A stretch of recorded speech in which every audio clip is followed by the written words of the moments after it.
আসসালামু আলাইকুম রহমতুল্লাহ বারাকাতুহু। মুসলমান ভাইরা রে আমার, মুহাম্মদ রাসূলুল্লাহ সাল্লাল্লাহু আলাইহি ওয়াসাল্লাম ঈদের দিন সকালবেলা সব বাড়িতে নবীজি ঘুরে ঘুরে যখন দেখতেছে, ঈদের দিন সকালবেলা সব বাড়িতে আনন্দের কোলাহল বয়ে যাচ্ছে, সব বাড়িতে বিভিন্ন খাদ্যগুলো পাক হচ্ছিল। এক বাড়িতে কখন কোনো খাবার তৈরি হচ্ছে না, এক বাড়িতে সন্তান দুটি বসে বসে কাঁদতেছে। সেই বাড়ি আর কোনো বাড়ি নয়, সেই বাড়ি নবীজির মেয়ে ফাতেমাতুজ জোহরার বাড়ি। বন্ধুরা, ঈদের নামাজে যখন যাচ্ছে ডাক দিয়ে বলছে, হাসান যাবি না, হুসাইন যাবি না।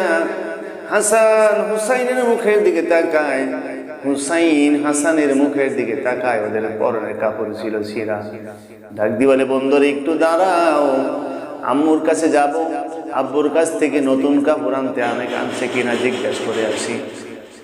এক দৌড়ে হাসান ডাক দিয়ে বলছে, মা, ঈদের দিন সব মানুষগুলো নতুন পোশাক পরে ঈদের ময়দানে রওনা দিয়েছে। মা, আমাদের পরনে ছেঁড়া কাপড়, আমাদের পরনে ছেঁড়া প্যান্ট। হাসান কান্দে, হুসাইন কান্দে, ফাতেমাতুজ জোহরা ডান দিকে মুখ ঘোরায়, আসল দিয়ে চোখের পানি মুছে, বাম দিকে মুখ ঘোরায়, আসল দিয়ে চোখের পানিগুলো মুছে। হাসান বলে, আম্মু, কাপড়ের কথা বললে কেন কান্দো? খাবারের কথা বললে কেন কান্দো? ফাতেমাতুজ জোহরা জানি ঈদের দিন ঘরের মধ্যে সামান্য পরিমাণ কোনো খাবার নাই, দুই সন্তানের পরনে ছিঁড়া কাপড়গুলো রয়েছে। হযরত আলী সকালবেলা ফজরের নামাজ মসজিদে নববীতে পড়ে বের হয়ে গেছে, পকেটে একটি টাকা নাই, পকেটে একটি পয়সাও নাই, কোনো খাদ্য কাপড়ের ব্যবস্থা করতে পারতেছে না। হযরত ফাতেমাতুজ জোহরা ওযু করলেন, সিজদায় লুটিয়ে পড়ে আল্লাহর কুদরতি পা ধরে ধরে কান্দে, রব্বুল আলামিন, আল্লাহ তোমার গোলামের দিকে তাকাও, রব্বুল আলামিন, আমি মা হয়ে কিভাবে সহ্য করতে পারি?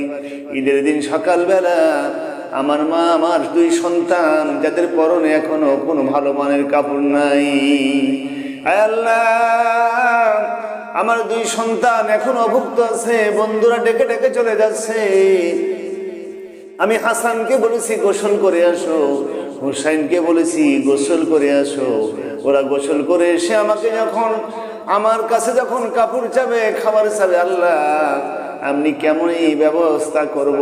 রব্বুল আলামিন, তুমি কোন কালিমের মধ্যে বলেছো, আস্তাইনু বিস-সাবরি ওয়াস-সালাহ, বান্দা ধৈর্য ধরো আর নামাজের মাধ্যমে আমার কাছে চাও।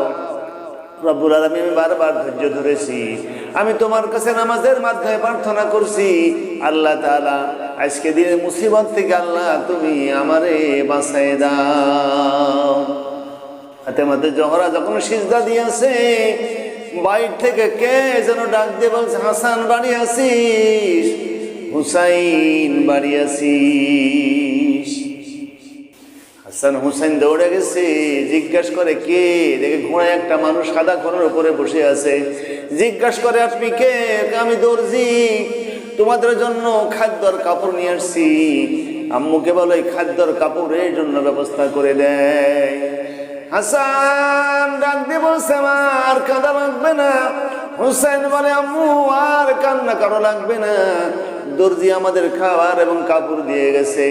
সিজদা থেকে উঠে ফাতেমাতুজ জোহরা রব্বুল আলামিন শুকরিয়া আদায় করে।